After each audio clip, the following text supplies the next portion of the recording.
Bonjour les parents, les enfants, aujourd'hui retrouvez-nous dans une petite vidéo spéciale pour les petits baby judo, les petits samouraïs. Donc on va venir faire des petits jeux et du judo avec Guillaume.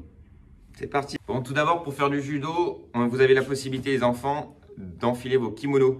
Donc les papas, les mamans, si vos enfants vous le demandent, n'hésitez pas à leur faire mettre le kimono. C'est toujours plus sympa de faire du judo en judogi. Et pour démarrer, souvent quand on voit arriver les enfants au club, on voit des choses un petit peu bizarres au niveau du nœud de ceinture. Des fois, on croit qu'on nous envoie des paquets cadeaux. Il y a des nœuds un peu dans tous les sens, tout bizarre. Donc Mégane, elle va vous remontrer un petit peu un petit nœud simple. C'est parti. Alors tout d'abord, bien placer au niveau du dos la petite ceinture. Là, vous allez venir, donc pour que ça soit bien dans le même côté. Hop, du coup, on vient passer par-dessous. Hop, on vient serrer tout simplement. Et là, vous allez refaire un petit nœud. Et voilà. Et on a les deux mêmes côtés, le même bout. Voilà. Petit rappel pour les petits samouraïs, pour compter en japonais. Je sais que la plupart d'entre vous, vous êtes super forts pour ça. Mégane, elle vous a bien appris. Mais petit test de révision. Alors, on vous rappelle quand même les parents pour que vous puissiez faire après avec vos enfants. C'est parti. Donc, le numéro 1, Ichi. Ni. San. Chi. Go. Loku. Sichi. Hachi. Kyu. Ju. Et on vous avait mis même les petits symboles. Regardez, on rapproche un petit peu. N'hésitez pas si vous voulez leur faire un peu de dessin. Comme ça, ils pourront apprendre à écrire en japonais. Alors, tout d'abord, pour commencer le cours de judo, toujours bien se rappeler, on fait toujours un salut. Et oui, toujours le salut. Donc, bien se mettre sur ses genoux, les mains au niveau des cuisses. Les enfants, c'est très important, on se souvient bien, on se tient bien droit et on regarde bien le professeur. Et là, on va venir placer les mains au sol et on va descendre la tête vers le sol. D'accord? Et qu'est-ce que Mégane dit pour le salut? Ré. Donc, on vient placer les mains au sol. Ré. Et on remonte tout doucement. Bon, les papas, les mamans, si vous avez envie de faire le salut avec vos enfants et que vous avez des petits soucis de genoux, que la terre elle est un peu basse, je vous rassure, en judo, il existe un salut debout. Vous placez bien droit, les talons joints, les bras le long du corps. Et pareil, au moment de la consigne du mot « ré », on se penche sur l'avant et on redresse son corps. Ça évitera de faire mal aux genoux au sol. Donc pour commencer, un petit échauffement très important, il faut chauffer tout le corps. Donc là, les enfants, on va venir prendre de la place. Donc prenez les parents une grande pièce avec un repère au sol. Soit une ceinture, soit du scotch, soit vous faites avec la craie, ça dépend des sols, comme vous voulez. Donc bien repère, c'est très important pour les enfants. Là, on va venir donc commencer à courir. Allez, on court. Vous voyez, on va venir courir tout autour du repère qu'on a mis au sol, peu importe, ceinture, foulard. Allez, on court, on court. Donc bien faire attention aux meubles qu'il y a à côté, bien prendre de l'espace. Et là, on va venir sauter à pieds joints. Donc pieds joints, c'est bien sûr, les enfants, on se souvient, les pieds collés, on ne décolle pas ses pieds et on saute le plus haut possible pour attraper le plafond. Après, on se souvient, 3 petits pas sur un pied et on change bien de côté, donc à droite et à gauche.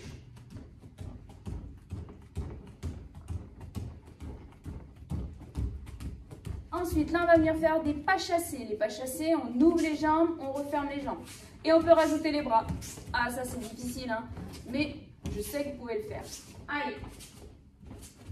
Donc, on fait vers l'intérieur et vers l'extérieur. Changez bien de côté. Pensez bien à souffler.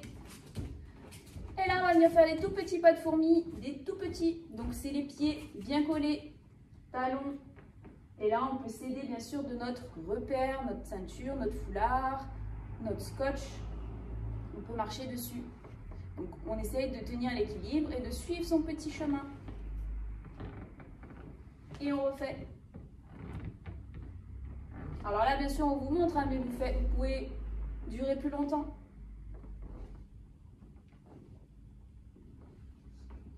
Donc là, on va venir bien ouvrir les jambes. Un pied de chaque côté et là vous allez venir faire des retournements, donc attention à ne pas toucher notre corps, notre ceinture, et ça s'appelle un taisabaki. Donc regardez. Voilà, bien se retourner, bien rebondir sur ses pieds à plat. On fait un aller-retour. Et on reste bien droit les enfants. Très bien, ensuite on va venir mettre encore ses pieds joints, comme le kangourou, on colle ses pieds et là on va venir sauter par-dessus la corde. Allez, voilà, on rebondit bien. Et encore, on y va de l'autre côté. Super. Maintenant, un pied joint, donc on lève une jambe, un pied et là on saute par-dessus. Pareil. Et c'est reparti pour un aller-retour.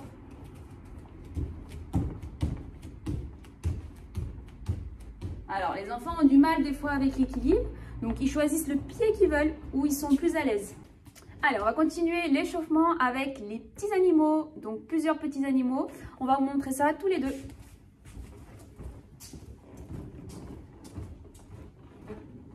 Alors, en premier, le ramping, le petit serpent. Donc, on va venir se mettre à plat ventre. Donc là, on vient pousser bien avec les jambes et on avance avec les bras. Donc, pas de fesses en l'air. On a toujours bien les fesses posées. Donc, le serpent en premier. Ensuite, en deuxième. Là, on va venir faire l'ours. On est sur les mains et les pieds. Donc, les fesses bien en l'air et on avance. Alors, chacun son rythme. On peut aller lent, on peut aller vite.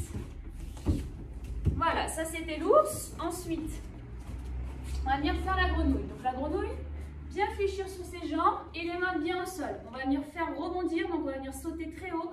Et là, les mains touchent bien le sol. Gardez bien le dos droit. Et on saute le plus haut possible. Très bien. Ensuite, le lapin. Travail de coordination. Donc là, on va venir mettre les mains et les pieds au sol. Donc c'est les deux mains des enfants qui avancent en premier et les deux pieds ensuite. Donc on travaille les deux mains, les deux pieds. Donc là, ça demande beaucoup de concentration. Pour les animaux, vous avez le droit de faire le bruitage. Hein. Attention, le lapin, ça va être un petit peu dur. Hein. Ensuite, on enchaîne avec l'araignée.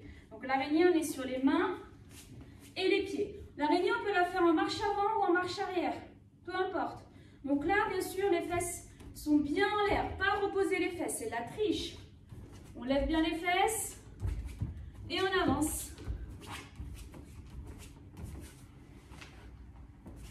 Et voilà pour les animaux. Pensez à bien boire, les papas et les mamans, et les enfants aussi. Et n'hésitez pas, les parents, si vous en avez marre de vos enfants qui sont trop en forme, vous faites faire plein de fois ces exercices, plein de fois comme ça, en milieu d'après-midi, vous aurez moyen peut-être de faire une petite sieste et de vous reposer tranquillement. Alors là, les parents, on va venir faire les petites chutes arrière. Donc très important, pas sur le carrelage, hein, parce que sinon on risque de se faire très très mal. Pensez bien à prendre un petit tapis, un matelas, mais bien accompagné, c'est très important pour pas se faire mal. Donc la chute arrière, elle permet, quand on tombe ou quoi, de pas se faire mal. Donc là, on va vous montrer avec Guillaume comment on chute. Donc une chute, très important, on écoute bien les consignes. Alors, on se rappelle bien, les jambes tendues, les jambes serrées, les bras tendus également, les mains l'une au-dessus de l'autre. On pense bien à rentrer la tête. Hein. C'est hyper important les enfants pour ne pas se cogner la tête. Alors même si vous faites sur un matelas, même si on est sur un tapis, c'est jamais agréable de se cogner la tête. Donc on est très attentif à ça les enfants pour ne pas se faire mal. Donc la tête bien rentrée, le ventre contracté, on serre le ventre, on durcit bien le ventre. Et là on bascule en arrière et dès que mes épaules ont touché le sol, je viens frapper et je reviens m'asseoir. Vous avez vu, dès que j'ai tapé au sol, mes bras ils ont rebondi, ils ne sont pas restés au sol. Et vous avez vu que c'est tout mon bras en entier qui a touché le sol, c'est important. Hein. Souvent vous vous trompez les enfants et vous arrêtez avec les coudes. Là attention, c'est dangereux parce qu'on risque de se faire mal, d'accord? Je vous remonte, donc on est bien droit au départ, la tête bien rentrée, on bascule sur l'arrière, bien frappé et on se remet assis. Les parents, petite astuce pour vous, hein, parce que bien sûr vous êtes aussi invités à essayer apprendre à faire ces petites chutes. Petite astuce, déjà dans un premier temps, on peut ne pas mettre les bras, hein, juste pour travailler un petit peu ses abdominaux. Les mains sur son nœud de ceinture, sur son ventre, on bascule en arrière et on revient. Vous avez vu, mes jambes viennent bien à la verticale. Et une autre petite astuce, ça c'est un petit peu plus pour les mamans. Vous savez, quand votre mari ou votre petit ami il vous laisse sa carte bancaire ou il vous laisse un peu d'espèces pour aller acheter ce que vous voulez. Et bien imaginez que là, vous avez les mains prises, parce qu'elles sont pleines de sacs de vêtements déjà, et vous devez coincer l'argent avec le menton, parce qu'il y a beaucoup de vent. Alors ce menton-là, il est rentré, il est collé, c'est interdit. Si vous relâchez, vous perdez la CB, vous perdez l'espèce. Je pense que vous n'avez pas envie de ça. Donc la tête bien rentrée, on garde cette tête rentrée jusqu'au bout, on frappe et on vient se remettre assis. Ça marche? Allez, c'est parti, à vous les enfants. Donc là, les enfants, on va revoir les immobilisations qu'on a apprises depuis le début de l'année. Donc, Ongeza Gatame et on enchaînera avec Kamisho Gatame. On se souvient, Gatame, ça veut dire quoi? Immobiliser. Pas immobilisation, immobiliser. Donc là, on va venir avec Ongeza Gatame. Au début, toujours bien se saluer, les enfants, très important, on se souvient. Les mains au sol. Donc là, on va venir s'allonger, le partenaire s'allonge sur le dos. Soit le papa ou soit la maman. Donc on vient se placer vers son partenaire. Donc là, on va venir, en premier temps, ouvrir le bras. On ouvre le bras, on n'ouvre pas super loin. On va venir s'asseoir dans le petit creux, ou sa chatouille, ou les aisselles. C'est quoi les aisselles, les enfants? C'est dessous les bras. Donc, on vient bien se placer dans le petit trou. La main qui est la plus proche de la tête, c'est celle-là. Donc, celle-là va venir passer dessous la tête. Et on doit voir les petites ailes dépassées, donc les petits doigts. On place la main dessous la tête. Le copain, il peut poser la tête. Hop, le partenaire pose sa tête. Ensuite, il nous reste la deuxième main. Le deuxième bras, on va venir faire la pelleteuse. Donc la pelleteuse, elle ramasse la terre, les petits gravillons, les petits cailloux. Et là, on va venir ramasser, nous, un bras. Donc on va venir attraper le bras par-dessus. On attrape le bras et on le ramène vers soi. On se souvient bien et on le tient bien, ce bras fort. D'accord? On ne lâche pas. Jamais le lâcher. Ensuite, on va venir ouvrir les jambes pour bien stabiliser, pour bien être stable. D'accord? Ensuite, je plonge la tête en avant. Et là, on doit dire quoi pour commencer? Qui se souvient? Hajime. Quand Megan a dit Hajime, on commence. Et quand on dit Soremade, on s'arrête. Hajime. Et là, le partenaire doit sortir, d'accord? Mais nous, on n'a pas envie, donc on ne le laisse pas sortir. Soremade. Et on relâche. La première, donc, était Ongeza Gatame, les papas et les mamans. Ensuite, Kamisho Gatame. Donc on se met toujours bien debout derrière la tête du partenaire. Je leur apprends à faire doucement, à ne pas sauter sur la tête. On n'écrase pas la tête du copain pour ne pas faire une crêpe. Donc là, on va venir se mettre sur les genoux. Donc on se place bien sur les genoux. Et là, on va venir ouvrir les jambes. Un creux se forme. Donc on va venir rentrer la tête dans le petit trou. Ok? Sans écraser la tête du copain. Jamais. Là, on va venir avec les mains, les deux mains, paume de main vers le plafond. Important, on va venir plonger les mains dessous les épaules. On plonge les mains dessous les épaules et on va venir attraper la ceinture sur les côtés. D'accord? On n'attrape pas la ceinture dessus. Pas le nœud, On va venir plonger les mains dessous les épaules. Apprendre aux enfants ce que c'est les épaules, d'accord? Des fois, ils ne se souviennent pas trop. Donc, dessous, on passe bien dessous. Et là, on attrape sur le côté. Et on vient poser son oreille. On écoute le cœur du copain. D'accord? Le partenaire, lui, il va venir attraper la ceinture également, dans le dos. Pour pouvoir, quand il va devoir sortir, céder. Pour pouvoir faire un retournement, des fois, c'est possible. Hajime. Et là, on essaye de sortir, mais nous, on tient Soremade. Et on relâche. D'accord? Attention, sur cette immobilisation, on a souvent peur parce qu'on a la tête coincée. Donc, soit on met la petite tête sur le côté, on a le petit trou pour respirer, et c'est parfait. Donc là, on va venir faire un petit jeu qui s'appelle la queue du diable. Donc, on peut prendre une petite écharpe, un petit foulard si vous avez à la maison. Donc, n'hésitez pas, faites-le avec les enfants, les parents. Vous pouvez vous mélanger entre frères et sœurs. Donc là, ça va être un jeu qui sert à se déplacer. Donc, on est toujours pareil, hein, dans un bon espace où il y a de la place. Donc, on y va. Là, on attrape le petit foulard. On vient le placer. Bien sûr, si on a mis la petite ceinture, Ou sinon, on peut le coincer au niveau du pantalon ou du short, ça dépend. Hein. On peut le faire avec plusieurs méthodes. Là, on peut venir le coincer, regardez, au niveau du pantalon. Si on n'a pas la ceinture, donc là, on vient le placer au niveau de la ceinture. Attention, ne triche pas, je vous vois. Mettez-le bien, que ça soit bien égal des deux côtés. Donc là, quand on a bien coincé ce petit foulard, les enfants, ou les papas et les mamans, on va venir placer les mains au niveau des épaules. Là, on va devoir se déplacer. Par contre, on ne lâche jamais le partenaire, jamais le lâcher. Et le but du jeu, c'est de venir attraper la queue du diable, d'accord? Donc, on peut essayer sur les côtés. On peut même essayer, si on est très fort, par-dessus. Ou vraiment sur les côtés, c'est mieux, je pense. Alors là, on va venir repousser les fesses pour celui qui a la petite queue du diable, pour éviter de se faire attraper cette petite queue du diable. Donc, pour démarrer, on dit quoi? Hajime. Et là, on va venir essayer. Et on se déplace, d'accord? On ne lâche jamais le partenaire. Et on vient tenter, d'accord? Et on essaye de tenter de l'autre côté. Et quand on l'a attrapé, c'est gagné. Je l'ai eu. Elle est trop forte. Allez, on va vous proposer un deuxième jeu. Là, ce deuxième jeu, il a une petite histoire. C'est l'histoire en fait d'un pirate. Un pirate bien méchant qui adore les trésors.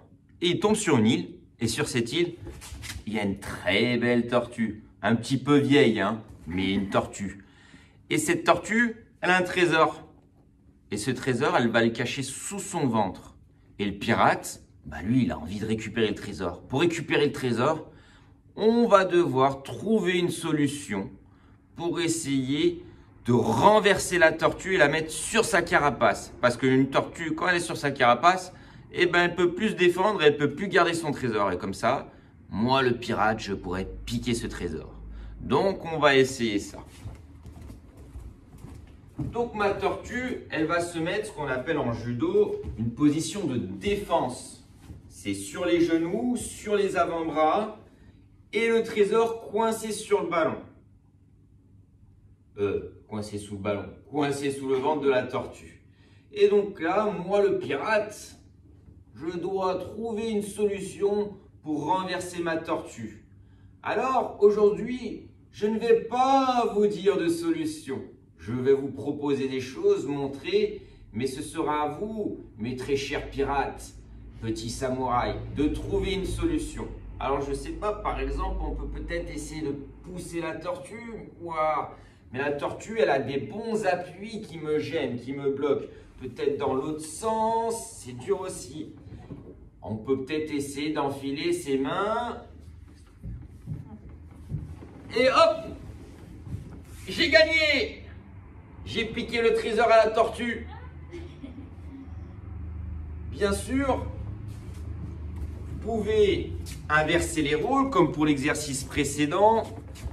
Une fois, vous êtes le pirate et une fois, la grosse tortue. Ne vous laissez pas faire. Alors, j'espère que ce petit cours vous a plu. N'hésitez pas à refaire les petits exercices. À très bientôt. On pense bien à vous, les bientôt, enfants. Au revoir.